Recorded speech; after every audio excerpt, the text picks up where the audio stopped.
I am Laura Spate, Executive Director of the Policy Center. As we continue to advance the success of minority farmers, the Socially Disadvantaged Farmers and Ranchers Policy Research Center, located at Alcorn State University, is creating a series of video podcasts designed to educate minority farmers, ranchers, and agricultural professionals on agricultural policies impacting minorities and their communities.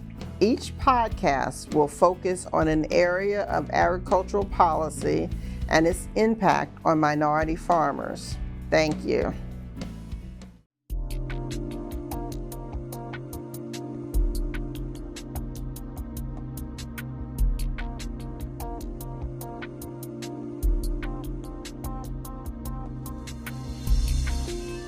Welcome back, everyone, to Policy Center Live. We are very excited about today's episode and our wonderful guests. My name is Dr. Kara Woods, and I serve as the research analyst at the Socially Disadvantaged Farmers and Ranchers Policy Research Center, which is located at Alcorn State, which we all know as the Policy Center.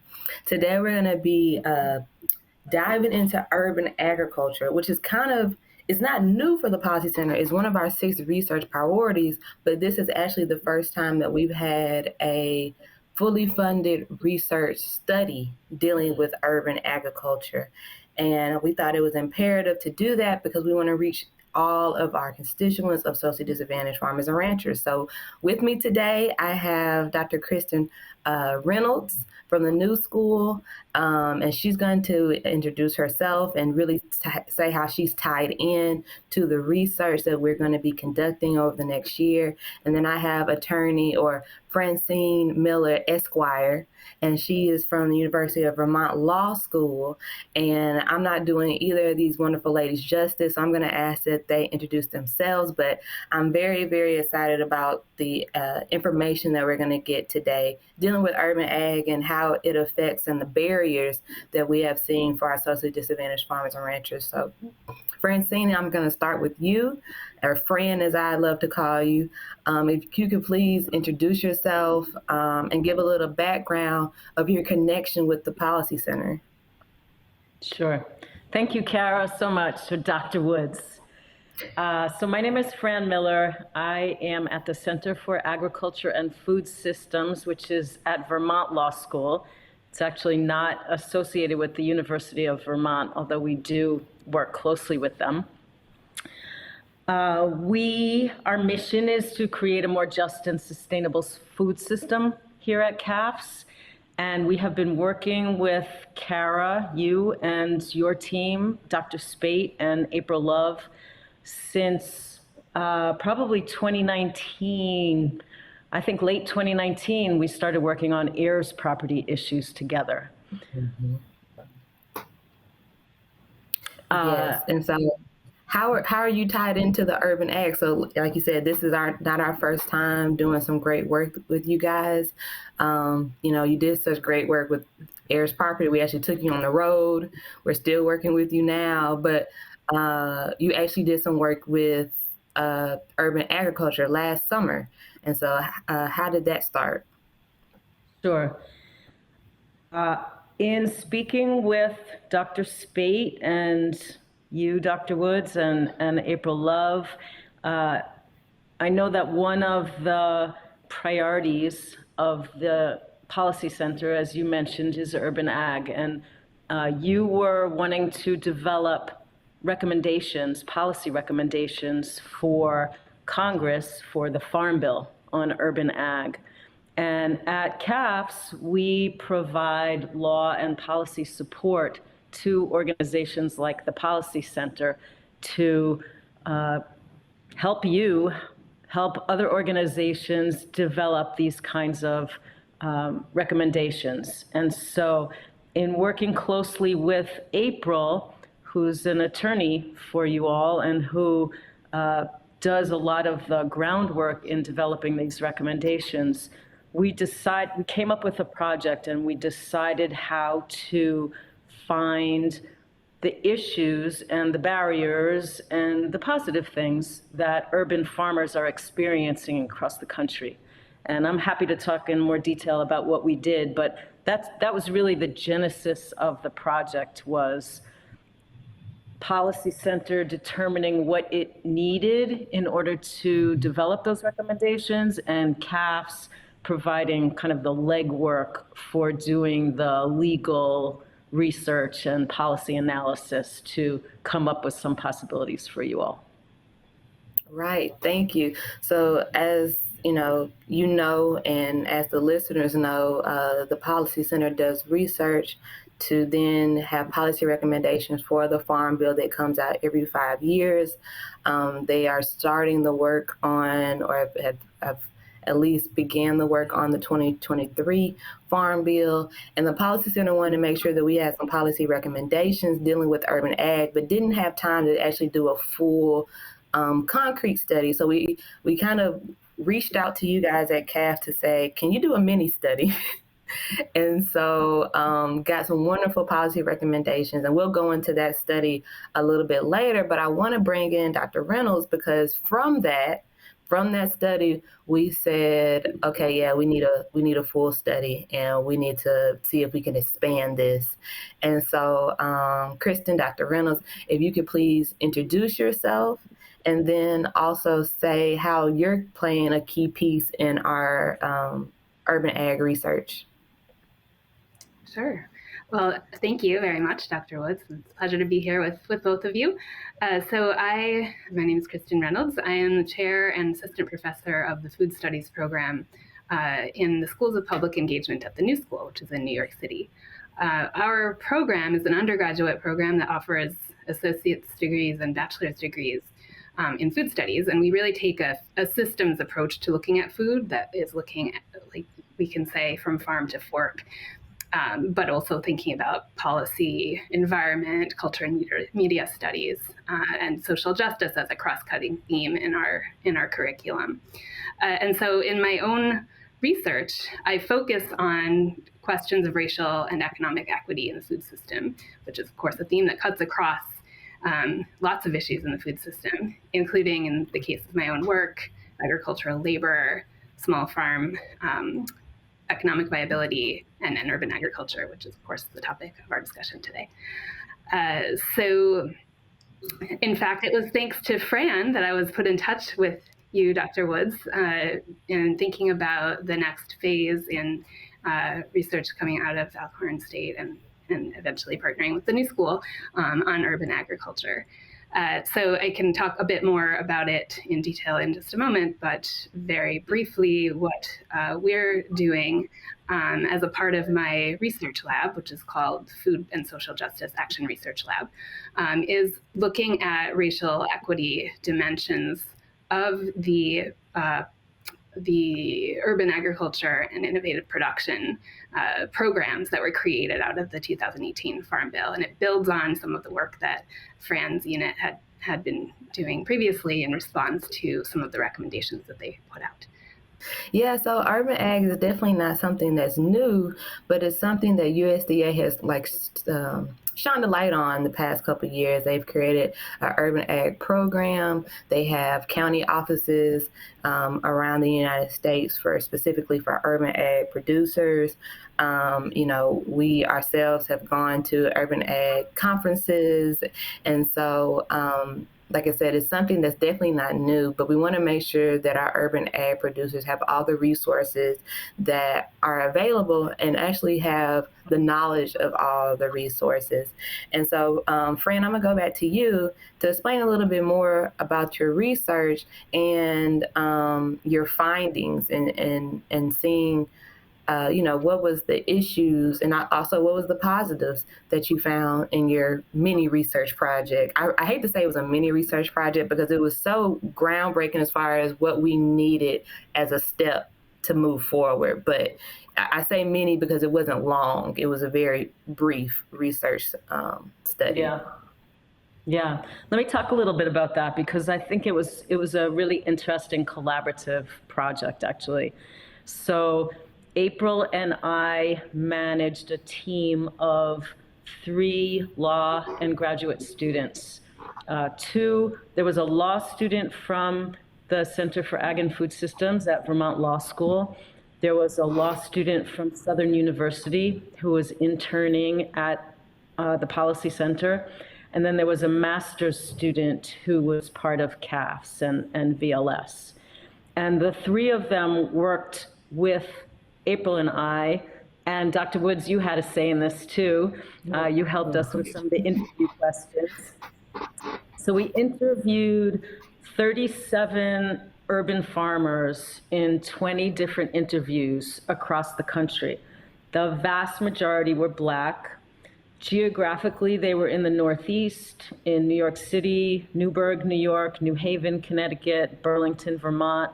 They were in the Mid-Atlantic, in Baltimore and Philly. They were in the South, Jackson, Mississippi, Atlanta, and Louisiana. And they were also in the West, in Seattle and Portland, Oregon. And finally, they were in Detroit and in Dallas. And these farmers just spoke so eloquently about the benefits of urban agriculture for their communities, whether it was developing local resiliency or providing educational opportunities for community members, creating jobs, mitigating against climate change, reconnecting people to land and earth, creating community gathering spaces, and just beautifying the community in ways that green space and plants do. So those are some of the positives that people spoke of. Should I go on and talk about some of the barriers? Yes, definitely. Okay, so the biggest barrier to farmers across America, whether you talk to rural farmers or urban farmers, is land access. It's so difficult to gain access to land, whether you're in rural Georgia or whether you're in New York City or Seattle, Washington. Land is the most prominent challenge. And the recommendation that we made relative to land access is really because land access in cities is governed by municipalities. We have to get municipalities resources to be able to look at all of the laws and regulations that govern urban ag in the cities, because they really have the most impact on urban farmers. And I can talk more a little bit about how we came up with that recommendation. Yeah, so I'm gonna move to Kristen and then we're gonna move back because I think that was a good, that was Kristen's starting point, right? So we had this write-up and we saw the barriers that aren't necessarily the same for rural producers. Like you said, land access is definitely an issue. One of the research priorities for the Policy Center is land loss among African American producers, and that includes the loss of it, but not always the access to it. And so what we found from your study is, like you said, those municipalities, the zoning laws that are particular to each of the cities was something that was very it was just a complete barrier when you're thinking about providing irrigation or, erosion and all these things. And so that was the starting point for Kristen's study, which kind of has a broader standpoint. It's still going to be nationwide, but Kristen, if you'd like to go ahead and just give us more of an understanding of what you and your team will be doing over the next year. Sure. Well, first I'll just offer my gratitude again for Fran's work, because it has really been a base for building our study. I've also done a lot of research on urban agriculture in different realms, and so I came to this project with an understanding of the broader context of urban agriculture in the United States. And that includes, and I'm just going to give a little bit of background here for the listeners, that includes long-term efforts on the part of urban farmers and gardeners to gain recognition and support from the USDA programs. And so when the Office of Urban Agriculture and Innovative Production was mandated to be created out of the 2018 Farm Bill, a lot of the farmers and gardeners were seeing this as a positive step after so many years of trying to get some recognition. At the same time, given that this office is connected with the United States Department of Agriculture, historical patterns of discrimination on the part of the USDA may have also caused or has caused some groups of farmers to feel reticent to engaging with USDA programs. And so at the time of this writing, a lot of the 2018 Farm Bill provisions have been put into place. But one thing that we don't know, among many others, is what about the outreach and the racial equity dimensions of the various programs, of the county offices, of the grant programs, and other outreach mechanisms. So that's really a focus of this study. We're looking at the ruling out of this office, the Office of Urban Agriculture and Innovative Production, through a racial equity lens. And so we're seeking to improve the program, this USDA program, such that it in the future continues to evolve and offer more opportunities to advance social equity for socially disadvantaged farmers and ranchers. This is also a relatively short study, just 1 year. We're currently conducting the study, and it will go through the middle of next year. But we see it as a pilot study, looking at what's happening with the rollout of some of the national programs, as well as more in-depth look at 2 cities, New York City and Atlanta, which were among the 17 cities that were selected as centers for the urban county committees when the Farm Bill of 2018 mandated the creation of this program. So that's a bit about what we're doing. And I can say more about, kind of where we see this informing policy creation. But I would like to just say one thing for a moment before I pause, which is that as of this date, we're also aware that, as you mentioned, Dr. Woods, the Farm Bill, the 2023 Farm Bill is being negotiated, and the future of the funding of the Office of Urban Agriculture and Innovative Production is not certain. And so there will, regardless of what happens with that fact within the next Farm Bill, there will certainly be racial equity dimensions to address whether or not the program continues and who's being served. Yeah, and that's such an important piece. Another one of our research priorities is the impact of agricultural policy on socially disadvantaged farmers and ranchers in their farm operations. And so your study was such a great way to tie in both of those research priorities and to really get some really rich data for the next Farm Bill. And so your study is now at the beginning stages, which I think is great because it was a way to bring you in at the beginning phases. And then hopefully at the end of your study, we can bring you again for almost like an urban agriculture part 2 to say what your findings were, how they were very similar to Friends, or how they had a difference just because of the areas that you were going to be studying. I don't think it's a secret that the Policy Center is against county offices, with FSA in particular. And so it's going to be very interesting how the county offices from the urban ag, how they differ, if there are any positive notions that we can then tell our urban producers, like you said earlier, to kind of rebuild that trust from the People's Agency, also known as, USDA. And so I'm looking very forward to your research findings. So now, friend, I'm gonna toss it back to you and ask you about the disadvantages or the barriers that you found in your study, and talk a little bit about that and how that was able to form some of your policy recommendations. You tied on a little earlier, but if you could, expand a little bit more. Yeah, sure. I think where I'll start is kind of building off of what Kristen was raising.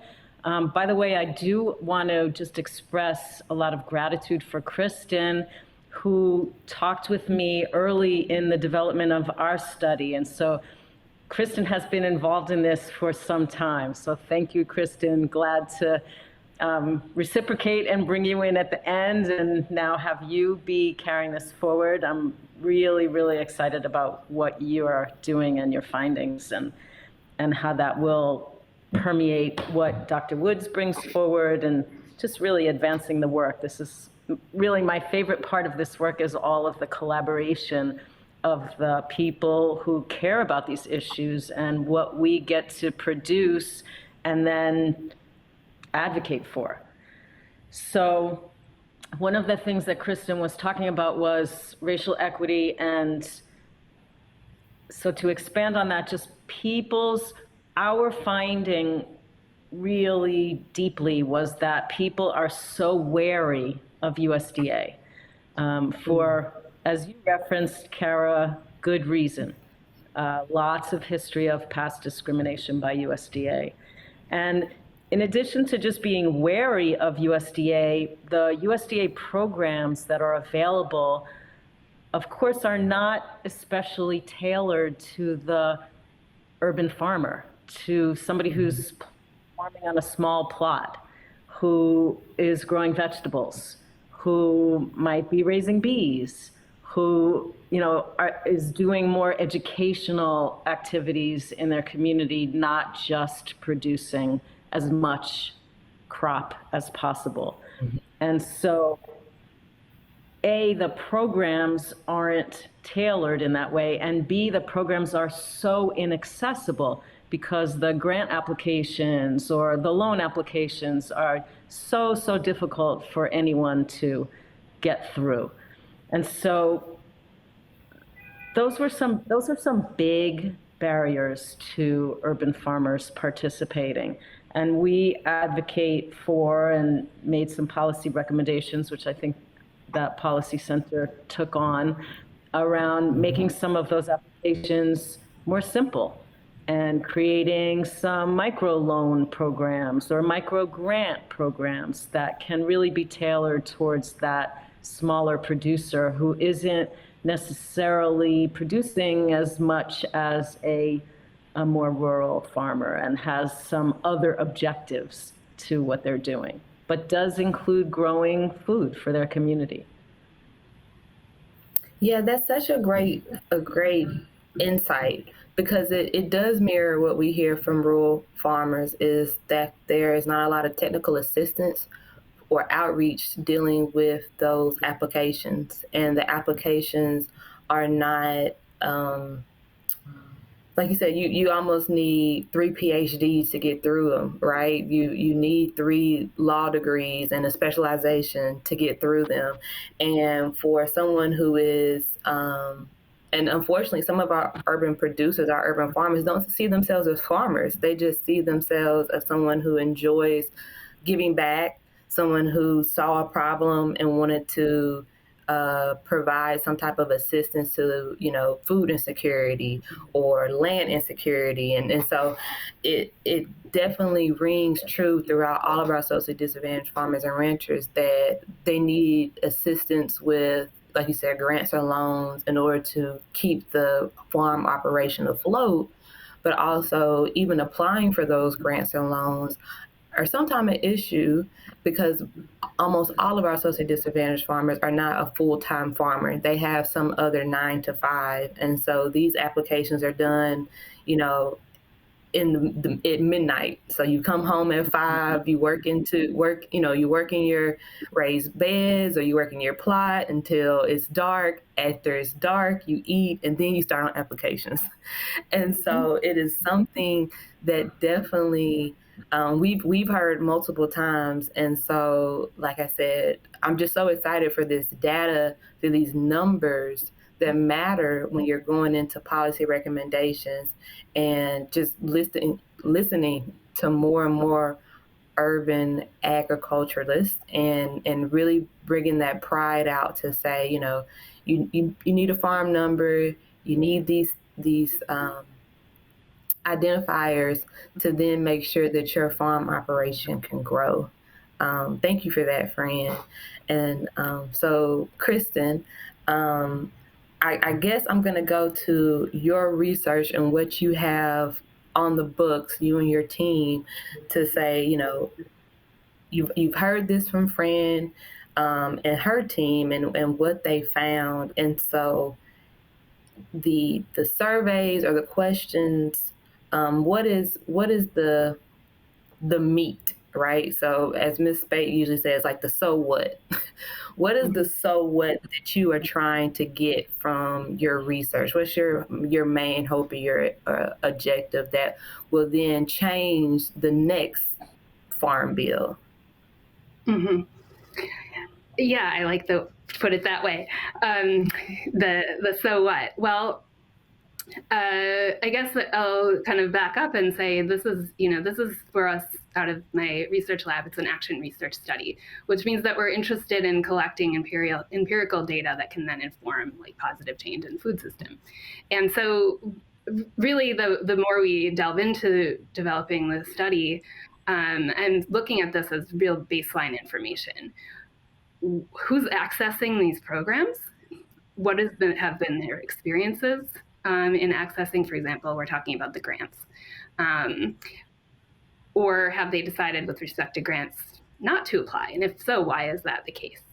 So that's one example of kind of baseline information that we're assessing. And without delving too much into the methodology, I would say that the data that we're gathering is both informational in this baseline way that I've just started to describe it, who's accessing what and why, right? But it's also connected to this larger systemic problem, which is a social one, right? It's the histories, and we can see ongoing examples of inequitable access to government agricultural services persist. And I'm of the mind that we can't solve that problem simply with technical solutions and data. We need data to help push policy that is going to make our government programs more equitable for farmers. But we also need to recognize some of the things that we've already touched on in this conversation regarding the practices of USDA programs, as well as the experiences that farmers and their ancestors have had with related programs, and how that affects their willingness to even, again, engage with the USDA. Anecdotally, I know specific farmers who just won't even engage at all because they don't want to interact with the USDA.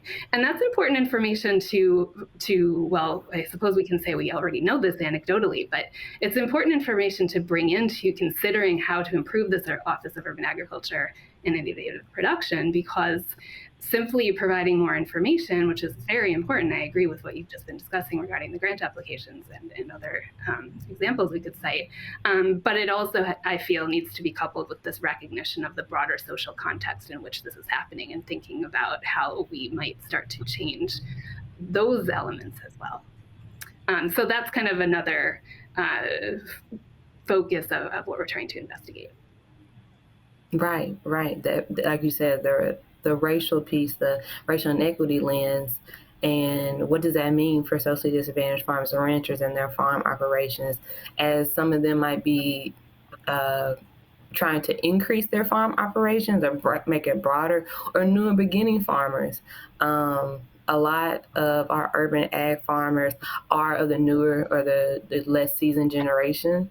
And so as we're trying to make, as I say, farming sexy, as we're trying to make it a viable career, how can we make it easier or more accessible for a new generation to come in and say, yeah, I can become a farmer, and I can do it where I am now. I don't have to go back home, or I don't have to go to grandma's or grandpa's or whatever.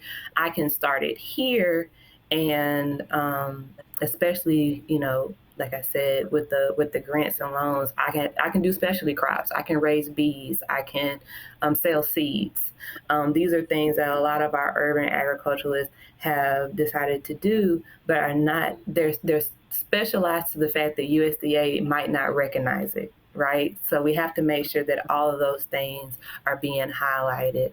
But as Fran said earlier, even bringing in what type of psychological benefit it brings to the city or the community, or what in other ways other than just money is it beautifying or bringing communities together.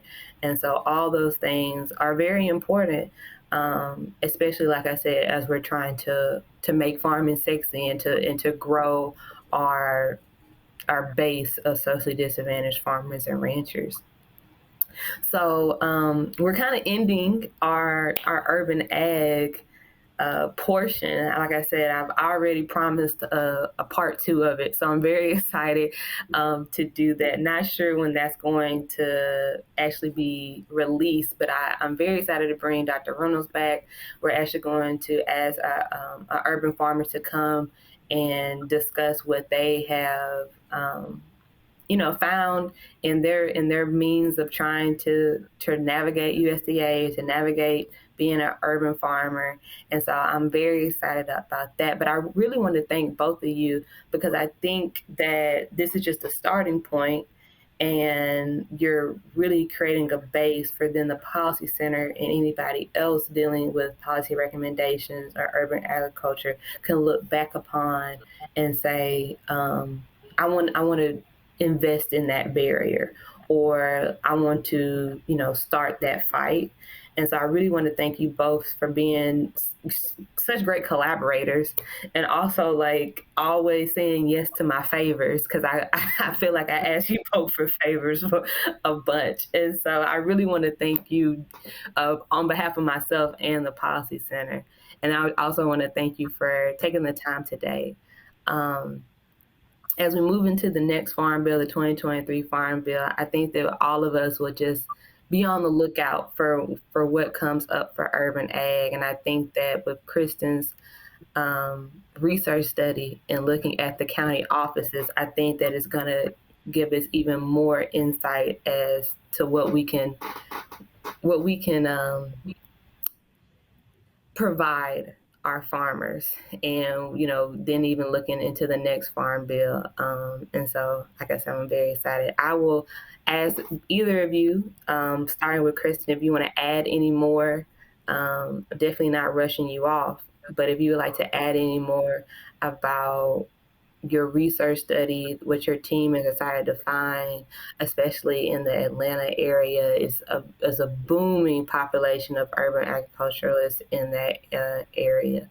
And so if you like to add any more, please do at this time. Well, I can be real brief. We're just getting started, so I can't really say any findings at this point, but it's probably expected that I would know a lot about New York City urban agriculture, because I've lived here for a long time and do related research, and I also engage with urban farmers here in terms of collaborating and volunteering on farms and such. I'm looking forward to learning a lot more about Atlanta urban agriculture, and we'll be headed down south to meet with folks at the Policy Center, as well as go to Atlanta and hopefully meet with farmers and have some conversations about urban agriculture there. And so maybe the last thing I'll say is to give a little shout out to the 2 graduate students who have been working with me on this project, and that are integral to the work that we're doing. Constance Smith and Cedric Gottfried, who are key staff in all parts of the research. So they are greatly appreciated. Mm-hmm. Yeah. Fran, is there any more that you would like to share? Anything that you would like to add, anything from your research that you would like to add, or, anything at all? Yeah. As we've been talking, I just keep thinking about one person who we interviewed, whose name is Letha Swami, and she is, I don't remember her exact title, but she works for the city of New Haven, and she and her colleagues got a grant from USDA, from the Office of Urban Ag, to conduct a citywide review of policies that impact and make recommendations to the city to change them. And Letha I think that Latha is a great example of a more community engaged project. And so she created a whole advisory committee of existing urban ag practitioners to help develop the recommendations. And I just think her whole approach is something that other cities and other advocates could look at as a great model. And I think that USDA should spend some more money on funding those kinds of planning projects. I'll just say that. Yeah, that sounds amazing, and it sounds spot on to what is missing in a lot of policy. A lot of times the policy is made, and then they have to figure out how do we implement it. And it sounds like they did the right approach, which was, hey, we would like to have a policy. How and why should this be implemented firsthand from those who are at the grassroots level? So I really appreciate that, and I think that is something that can be mirrored or implemented in other places. That's amazing. The only other thing I would add, Kara, is just keep asking. It's great to support the work of the Policy Center and, provide whatever kind of information, education, research that you all need. Thank you so much. We appreciate you both. Like I said, this is the Policy Center Live. This was our first Urban Ag portion or episode. We will have another one for sure. But I'm just truly excited to dive into this portion of research and make sure, like I said, that all of our socially disadvantaged farmers and ranchers are being heard and continuing to provide what each community needs. So thank you guys so much. And we will see you on another episode of the Policy Center Live.